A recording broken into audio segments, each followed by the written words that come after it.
Azərbaycan mətbəxinin ən ləziz təamlarından biri də fəsəlidir.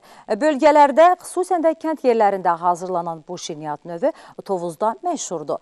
Hazırlanma qaydası da biraz fərqlənir. Məsələn, başqa yerlərdə tavada hazırlanan fəsəli Tovuzda sacda bişirilir.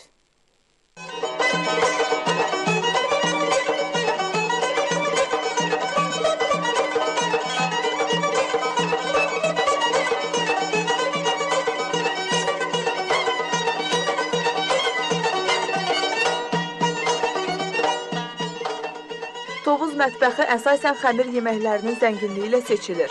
Bura şirniyyatlar da daxildir. Fəsəlinin bişirilməsi ailə üzvlərinin sayına görə müəyyən olunur.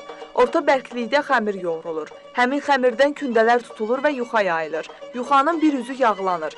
Sonra yağlı tərəfi içəri qatılanır və bükülür. Daha sonra yenidən yayılır.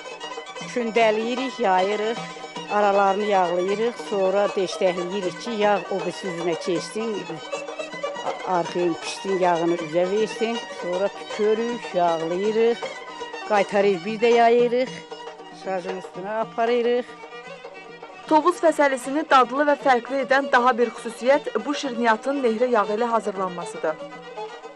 Nehrədə çalxayırıq, nehrə yağıdır, nehrə yağından fəsəli pişiririk, şarjın üstə pişiririk, olur fəsəli. Neçə gündədən istəsən eləmək olur, biz 4 gündədən eləyirik.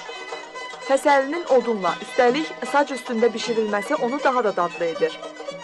Milli mətbəximizin ləziz təamlarından olan fəsəli hər bölgədə olduğu kimi Tovuz rayonunda da fərqli şəkildə hazırlanır. Onun fərqliliyi həm də dadındadır. Fəsəli bişib hazır olduqdan sonra üzərinə isti-isti şəkər tökülür. Şirniyyatı həm isti, həm də soyuq halda yemək mümkündür.